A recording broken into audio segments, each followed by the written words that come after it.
Hello दोस्तों, welcome to Som classes. दोस्तों, आप सभी का यूट्यूब के नंबर 1 चैनल सोम क्लासेस बहुत बहुत स्वागत। दोस्तों, जैसा कि आप देख रहे हैं, आपके जिस तैयारी के साथ आप लोग चैनल को पसंद कर रहे थे, आज आपको मालूम हो जाना चाहिए कि 8.5 लाख सब्सक्रिप्शन आपके शुभम क्लासेस ने तय कर लिया। अब बारी है आप लोगों की ऐसे ही प्यार दिखाने की और 1 मिलियन जल्द से जल्द होगा।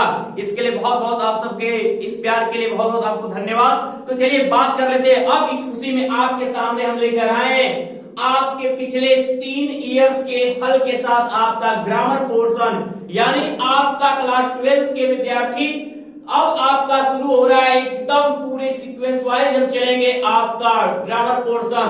तो पहले हम बात कर लेते हैं डायरेक्ट और इनडायरेक्ट की। इसके लिए आपको वीडियो को पहले शुरू से लेकर अंत तक जरूर देखना है, क्योंकि अगर आपने कहीं से एक चूक किया तो कोई भी नियम मिस कर जाओगे। मैंने जो यहाँ पर लिखा हुआ 1-2 को छोड़ा है 2019 और 20 के हर टाइप के यहाँ पर क्वेश्चन मैंने यहाँ पर शामिल किया हुआ है। कोई ऐसा सेंटेंस नहीं जिससे डायरेक्ट आपका आया हो 2020 में मैंने यहाँ न लिखा हो। एक टाइप के जो थे मैंने उनको बस नहीं लिखा। देखिए, पहला जो है आपका 2020 की हम डिस्कशन कर लेते हैं। लिखा इसमें कि the teacher said honesty is the best policy. Honesty is the best policy. सबसे पहले अगर जब कभी भी आप डायरेक्ट से इनडायरेक्ट बनाते हो, कभी भी आप डायरेक्ट से इनडायरेक्ट बनाते हो, तो सबसे पहले आपको करना क्या है कि आप उसके जो रिपोर्टेड स्पीच है, रिपोर्टेड स्पीच कहते हैं किसे है? रिपोर्टेड स्पीच क्या होता है? रिपोर्टेड स्पीच आपका जो the exact words of speaker which are presented in comma and inverted comma is called reported speech. या ऐसे भी कह सकते हैं the exact words of speaker which are put within inverted commas is called reported speech. दूसरा part इसका reporting verb, the verb which introduces the reported speech is called reporting verb। यानी कि आपका सिड रिपोर्टिंग वर्ब है और honesty is the best policy आपका reported speech है।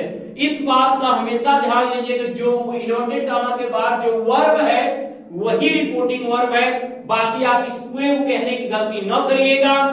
अब रिपोर्टेड स्पीच के सेंटेंस की अगर पहचान आपके पास है, मैंने बताया हुआ है। अगर आप इसके रूल अगर आपको देखना है तो एक बार आप जाइए डिस्क्रिप्शन बॉक्स में, मैंने इसके रूल की जो वीडियो मैंने बनाई थी, दिया हुआ लिंक ओपन करके आप देख सकते हो। ओके, अब यहां पर हम अगर बात कर ले तो पहले सब्जेक्ट और फुल स्टॉप। अगर आपका रिपोर्टेड स्पीच में पहले सब्जेक्ट और फुल स्टॉप है तो ये आपको करना क्या है कि असर्टिव है, और असर्टिव होने पर अगर यहाँ ऑब्जेक्ट हो तो हम यहाँ इसको क्या करेंगे? टोल्ड करेंगे। ना हो तो टोल्ड करें या न करें। तो पहले आप कंजक्शन दैट ले लेंगे असर्टिव पे। आपका बनेगा क्या कि the teacher said that. Okay, अब आपका रिपोर्टेड स्पीच का जब हल होता है उसमें पहला लेटर जो है स्मॉल लेटर कर दिया जाता है। लेकिन अगर यहीं पर कोई प्रॉपर ना हो, यानी किसी व्यक्ति विशेष का नाम हो तो वो स्मॉल नहीं होगा, आई होगा इकलौता तो स्मॉल नहीं होगा। तो यहाँ क्या लिखेंगे? ऑनेस्टी। क्या लिखेंगे? ऑनेस्टी। अब बात आती है कि इज का वाज होगा कि नहीं। वर्ब आते आपको टेंस पहचानना है और टेंस बदलेगा कि नहीं। रिपोर्टेड स्पीच का टेंस डिपेंड करता है रिपोर्टिंग वर्ब के टेंस पे। तो ये पास्ट है, आपको पढ़ाया गया है कि अगर रिपोर्टिंग वर्ब पास्ट में होगा तो रिपोर्टेड स्पीच भी पास्ट में होगा। लेकिन आपको ये भी बताया गया है कि अगर रिपोर्टेड स्पीच में कोई मुहावरा, कोई कहावत, यानी कोई फ्रेज आ जाए, हैबिचुअल एक्शन आ जाए, हिस्टोरिकल ट्रूथ, इतिहास में कोई सत्य बात आ जाए, यूनिवर्सल ट्रूथ, ब्रह्मांडीय सत्य, सर्वकालिक सत्य जिसे कभी झुटलाया न जा सके, ऐसे सेंटेंस आए तो आपका इज का वाज कभी नहीं होगा, यानी टेंस परिवर्तन नहीं होगा। आप क्या लिखोगे? आप लिखोगे कि is the best policy. Okay, बन गया। और इनडायरेक्ट में हमेशा आपको फुल स्टॉप करना है। दूसरा आप देख लें, the doctor said to the patient, doctor ने पेशेंट से कहा कि डोंट स्मोक सिगरेट, सिगरेट मत पियो।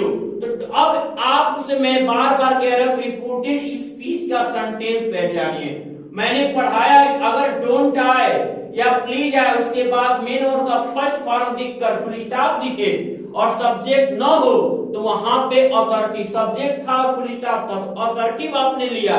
और यहां पर फर्स्ट फॉर्म है मेन वर्ब का और फुल स्टॉप, अगर डोंट को हटा के देखिए तो इंपरेटिव, इंपरेटिव में जैसा भाव रहता है सेड टू को उसी भाव में कन्वर्ट कर देते हैं। लेकिन अगर डोंट है तो नॉट टू करेंगे, प्लीज रहेगा तो हटा के इसको रिक्वेस्टेड करते, और ऑर्डर होता तो ऑर्डर करते। तो यहां पर तो डॉक्टर ने एडवाइस किया तो आप लिखोगे क्या, एडवाइस्ड होगा यहाँ पे। तो क्या लिखोगे कि the doctor advised, the doctor advice, किसको एडवाइस किया, पेशेंट को। The doctor advice patient, don't हो जाएगा नॉट टू, यहाँ पर कंजंक्शन क्या लग रहा है, इंपरेटिव में टू लग रहा है। अगर डोंट ना होता तो भी टू लगता, डोंट है तो नॉट टू लग रहा है, बस यही है। अब स्मोक क्या, सिगरेट, ठीक है, स्मोक सिगरेट। आप वैसे भी सिगरेट तो कभी छूना भी नहीं, अगर छुए हो पी रहे हो छोड़ देना, ये गंदा काम नहीं करते। अब ध्यान देना, द कैप्टन सेड, कप्तान ने कहा, ब्रावो, शाबाश, यू हैव परफॉर्म्ड वेल, तुमने तो बहुत अच्छा किया। तो यहाँ पे आपको बताया गया कि अगर सरप्राइजिंग वर्ड आ जाए तो बिना कुछ सोचे समझे वो समझ जाइएगा कि ये एक्सक्लेमेटरी सेंटेंस है। अगर ये सेंटेंस एक्सक्लेमेटरी होगा, असर्टिव होने पे कंजंक्शन दैट असेट को टोल बदला जाता ऑब्जेक्ट होने पे, और इसमें इंपरेटिव होने पे जो भाव हो, देखिए एक एक सेंटेंस में लिया हूं ताकि पूरा रिवाइजेशन आपका हो जाए। लेकिन सरप्राइजिंग वर्ड आएगा तो उसे आपको हर हालत में पहले सेड को ऑब्जेक्ट दिया और चाहे न दिया एक्सक्लेम्ड में चेंज करना है। द कैप्टन एक्सक्लेम्ड, अब उसके बाद एक्सक्लेम्ड, उसके बाद ये जैसा भाव होगा तो प्रशंसा का भाव है तो विथ फ्रेज करोगे। अगर यहीं पर खुशी का भाव होता तो विथ जॉय करते, यानी वाओ, आहाओ, हे हुर्रे। अगर आ जाता तो आप यहाँ पे विथ जॉय कर, अल्लाह, आ जाता तो यहाँ पे विथ सारो करते या ग्रीफ करते। लेकिन अब यहाँ कंजंक्शन क्या लगेगा, दैट। अब ये वर्ड हट गया, ये हट के ही विथ फ्रेज हुआ है। अब ये बच रहा है दैट के बाद असर्टिव ही आएगा। तो यू सेकेंड पर्सन, आप पढ़े हो सेकेंड पर्सन, क्या कि अगर 123 बटा सन पढ़े होगे, 123 बटा सन, यानी क्या कि फर्स्ट पर्सन का परिवर्तन सब्जेक्ट के अनुसार, सेकेंड पर्सन का परिवर्तन ऑब्जेक्ट के अनुसार, थर्ड पर्सन नो चेंज। तो अब आप यहां लिख दो, यू सेकेंड पर्सन ऑब्जेक्ट है, नहीं मान लिया कप्तान ने मुझसे कहा, मी है यहाँ पे छुपा हुआ, तो मी मानेंगे तो यहाँ क्या लिखेंगे, आई, हिम मानेंगे तो ही लिखेंगे। अब मैंने कहा वर्ब आते टेंस पहचानो, हैड, तो हैड का क्या हो जाएगा, ये पास्ट है तो हैड हो जाएगा, had performed well, okay, full stop, अंत में फुल स्टॉप। अगला देखिए, ही सेड, उसने कहा, oh what an opportunity, what an opportunity. तो यहां पर भी क्या है, उसने आश्चर्य ही किया है, यहां भी एक्सक्लेमेटरी है। तो आप क्या लिखोगे, he exclaimed, he exclaimed, he exclaimed, कैसे, विथ जॉय, विथ जॉय। हम इसको ऐसे भी बना सकते हैं, that it was a great opportunity, it was a great opportunity, opportunity. हम या इसको ये भी कह सकते थे कि ही explained with Joy about this opportunity, ऐसे भी लिख सकते थे। तो अब आपका अगला देखें, the boy said to his mother, please give me some pencil. Please हटाओ तो मेन वर्ब का फर्स्ट फॉर्म दिख रहा है आपको, इसका मतलब इंपरेटिव है, प्लीज को हटा के रिक्वेस्टेड कंजक्शन बस टू लगेगा, बाकी पर्सन और टेंस आपको बदलना है। तो क्या होगा, the boy requested his mother, the boy requested his mother to, please हट गया, अब to give me first person, subject कौन है, बॉय लड़का नहीं, ही है, तो ही के अनुसार तो ऑब्जेक्ट है, तो ही का ऑब्जेक्ट हिम होगा, give him some pencils, give him some pencils. Okay, अब अगला देख रहे हैं हम, अगला है कि my friend said to me, मेरे मित्र ने मुझसे कहा कि had you gone to your college yesterday, क्या तुम अपने कॉलेज कल गए थे। तो आप पहले इसको देखो तो ये हैड और क्वेश्चन मार्क इंट्रोगेटिव है, यानी आस्क्ड में चेंज होगा बिना कुछ सोचे समझे, रिपोर्टिंग और सेड आस्क्ड में चेंज हो जाएगा, आस्क्ड मी। अब मैं आपको बताया गया है अगर रिपोर्टेड स्पीच हेल्पिंग और से शुरू हो तो कंजक्शन इफ लेंगे, उसके बाद आपको कंजक्शन लगाने के बाद इंट्रोगेटिव को क्या करना होता है, उसे असर्टिव में कन्वर्ट करना होता है, यानी पहले सब्जेक्ट फिर हेल्पिंग वर्ब, तो यू सेकेंड पर्सन बदलेगा ऑब्जेक्ट मी के अनुसार, तो आई। अब हैड पास्ट परफेक्ट चेंज नहीं होता, I had gone your possessive second person me के अनुसार, योर पॉजेसिव तो मी का पॉजेसिव माई कॉलेज यस्टरडे का क्या हो जाएगा, द प्रीवियस डे। ये रहा आपका 2020 में आए जो सिमिलर सेंटेंस थे, मैंने उनको ड्रॉप किया हुआ है, उनको आप देख लीजिएगा। अब हम बात करते हैं 2019 के, आपका जो मैराथन क्लास चल रहा है, ऐसे एक एक रूल आपको नए रूल आपके सामने आ रहे हैं, इसलिए एकदम अंत तक बने रहना। अब आपका 2019 का जो सेट है, इसमें देखिए रूल को आपने जैसे एक एक रूल यहाँ आपने सीखा हुआ है, एक एक रूल पे मैंने आपके असर्टिव मैंने समझाया, इंपरेटिव समझाया, एक्सामेट्री समझाया। अब इसमें एक सेंटेंस वो भी शामिल हो जाएगा ऑप्टेटिव, असर्टिव, और कुछ जहां टेंस चेंज नहीं होते, हर एक टॉपिक में क्लियर कर रहा हूं, आप एकदम समझते रहो। अगर कुछ जो डाउट हो रहे हैं वो रूल आप अगर पढ़े हो तो उनको तो डाउट हो नहीं सकता, क्योंकि अब सॉल्यूशन आपको मैं दे रहा हूं, तो आपको रूल एकदम कंफर्म होना चाहिए। एक दो नहीं, तीन तीन बार मैंने ये अलग अलग वीडियो अलग अलग तरीके से रूल समझाया और सबको आप देख सकते हो, जिस तरीके से आप समझ सको मैंने उस तरीके से का वीडियो आपको बना के दिया हुआ है। आप डिस्क्रिप्शन बॉक्स में जाकर लिंक ओपन करके पूरे फार्मूले को समझ के लीजिएगा, फिर उसके बाद कुछ कहिएगा वाह ऐसे ही हल होता है, क्या तो होता है। आगे तो he said let's stop here and rest for a while, तो उसने लेट्स आया है, आपको बताया कि लेट आने पर हम प्रपोज या सजेस्टेड लगाते हैं, कंजक्शन दैट लेते हैं, तो ही सजेस्टेड कंजक्शन हुआ हमारा दैट, लेट्स को दे शुड में चेंज करेंगे, दे शुड हो गया, दे शुड स्टॉप ईयर का there and rest for a while,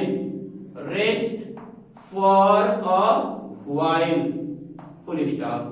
okay, अब अगला देखिए, सी सेड वह कहा, वह कही कि how beautiful is the rain, यह बरसात कितनी सुंदर है, एक्सक्लेमेटरी लेकिन है बनेगा असर्टिव की तरह, एक्सक्लेम्ड आ गया है, how beautiful is the rain. देखिए तो फुल स्टॉप भले दिया उससे नहीं, लेकिन चीखा तो है ना, चिल्लाई तो है ना। She exclaimed conjunction that the rain was is का, ये पास्ट है तो इज का past was, the rain was very beautiful, the rain was how और व्हाट को वेरी चेंज कर देते हैं, the rain was very beautiful. Conjunction that के बाद तुरंत सब्जेक्ट आता है। अगला अगर हम देखें तो द ओल्ड मैन सेड, बूढ़े व्यक्ति ने कहा कि the sun rises in the east, कहावत है सब्जेक्ट और full stop assertive no tense तो नहीं चेंज होगा, बस कंजंक्शन दैट लगाना है, कुछ नहीं करना है। अब कहावत आ जाए, ये कहावत की छोड़िए, ये तो यूनिवर्सल ट्रूथ है, एकदम सत्य बात है, सूर्य पूरब में उगता है। अब the old man said, conjunction हो जाएगा, असर्टिव है तो कंजक्शन दैट लेंगे, इंट्रोगेटिव था तो आपने इफ लगाया और आस्क्ड में चेंज किया। अब यहाँ पे स्मॉल लेटर, पहला लेटर हमेशा स्मॉल करना है, आई और किसी प्रॉपर नाउन किसी व्यक्ति विशेष स्थान के नाम को छोड़कर रहे तो नहीं करना है, तो यहाँ द हो जाएगा। द सन टेंस, अगर ये पास्ट तो ये पास्ट हो जाना चाहिए, लेकिन नियम तो यही है कि ये पास्ट रिपोर्टिंग और पास्ट तो रिपोर्टेड स्पीच भी पास्ट नहीं होगा, क्योंकि जब हिस्टोरिकल ट्रूथ, यूनिवर्सल ट्रूथ और फ्रेज या हैबिचुअल एक्शन आ जाए तो आप रिपोर्टेड स्पीच के सेंटेंस का टेंस नहीं चेंज करेंगे, ये याद रखना है। तो rises in the east, rises in the east, okay. अब आगे का देखते हैं। He said to the teacher, उसने अपने टीचर से कहा कि sir will you not teach me tomorrow, क्या आप मुझे कल नहीं पढ़ाएंगे? तो सर कह के इंट्रोगेटिव है, पहले हेल्पिंग और क्वेश्चन मार्क लगेगा, हेल्पिंग और तो इफ लगेगा, और ये आस्क्ड में लेकिन कहा कैसे सम्मान देके, तो सर को हटाकर रेस्पेक्टफुली का आस्क्ड लिखेंगे, he respectfully asked, respectfully asked the teacher, asked the teacher. अब हेल्पिंग और से शुरू है इंट्रोगेटिव, तो इफ से, ठीक है, चॉइस होता तो वेदर लगाते, if you second person object यानी टीचर यानी ही, तो मान लेंगे यहाँ ही। अगर आप कहोगे सर सी भी तो मान सकते हैं, बिल्कुल कॉमन है, टीचर तो ही। अब इसको हेल्पिंग और अब पहले कंजक्शन लगाने के बाद हम असर्टिव चेंज करते हैं, तो पहले सब्जेक्ट फिर हेल्पिंग और विल है, तो ये पास्ट है तो उसको भी पास्ट करिए, तो विल का पास्ट वुड हो जाएगा। He would not teach me, person आ गया, person first person reporting verb के सब्जेक्ट ही के अनुसार, तो मी ऑब्जेक्ट है, बदलेगा ही के अनुसार जरूर, लेकिन मी ऑब्जेक्ट है तो ही का ऑब्जेक्ट ही वहां पे जाएगा, यानी हिम जाएगा वहां पे, हिम। और टुमारो का द नेक्स्ट डे, टुमारो का द नेक्स्ट डे, और अंत में फुल स्टॉप, भले इंट्रोगेटिव है, इनडायरेक्ट के अंत में हमेशा फुल स्टॉप करना है। आगे आइए, ही सेड टू मी, उसने मुझसे कहा कि did you not abuse my brother yesterday, क्या तुमने कल मेरे भाई को गाली नहीं दिया? तो यहाँ पर पूछने की बात हो रही है, इंट्रोगेटिव हेल्पिंग वर्ब से शुरू है, फिर वही ऊपर वाला नियम, लेकिन यह सम्मान से नहीं पूछा गया, जनरली पूछा गया। He asked me, conjunction if लगा दो, कंजक्शन लगाने के तुरंत बाद असर्टिव यानी पहले subject, you second person object, reporting verb said है, इसके ऑब्जेक्ट मी और ये सब्जेक्ट है, तो 123 वटा सेकेंड पर्सन ऑब्जेक्ट के अनुसार, यू सेकेंड पर्सन मी के अनुसार, तो यू सब्जेक्ट है तो मी का सब्जेक्ट आई, उसके बाद हेल्पिंग और, यानी ये पास्ट इंडिफिनिट है, आपको मालूम है कि अगर रिपोर्टेड स्पीच पास्ट इंडिफिनिट में हो तो उसे पास्ट परफेक्ट में ले जाते हैं, यानी हैड हो जाएगा यहाँ पे, I had not abuse my first person, ये ही के अनुसार, तो माई पॉजेसिव है तो ही का पॉजेसिव लगेगा आप यहाँ पे, हिज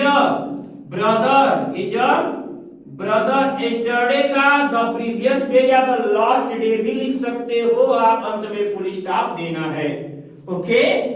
अब अगला देखिए, my father asked me are you feeling well, क्या तुम अच्छा महसूस कर रहे? पहले से आस्क्ड है, हिम्मत करना कि इसे आस्क्ड सेड में बदल दें, तो my father asked me, are है हेल्पिंग वर्ब वाला ही है, देखो हार, तो यहां पर भी ही, इफ यू बनेगा मी के अनुसार तो आई। अब उसके बाद प्रेजेंट कंटिन्यूअस चला जाएगा, पास्ट में हेल्पिंग और आर, तो पास्ट में आई के साथ वाज लेते हैं, आई वॉज फीलिंग वेल, अंत में फुल स्टॉप। उसके बाद आई रिप्लाइड, तो आई रिप्लाइड यस को लिख सकते हैं, आई रिप्लाइड इन अफर्मेटिव। और नया नियम में क्या, असर्टिव समझ के दैट लगा के क्या करते हैं, सेंटेंस को रिपीट कर देते हैं।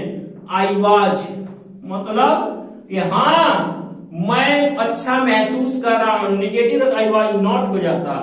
और ऐसे भी लिखा जाता है कि आई रिप्लाइड यस है तो I replied in affirmative, no है तो I replied in negative. Okay, ये आपका 2019 का। देखो इसमें कुछ ऐसे नियम थे जो कॉमन थे, मैंने उनको नहीं लिखा, वो आपको अपने आप प्रैक्टिस करें, नहीं आएगा कमेंट बॉक्स में कमेंट करिएगा, उसका सॉल्यूशन आपके पास मिल जाएगा।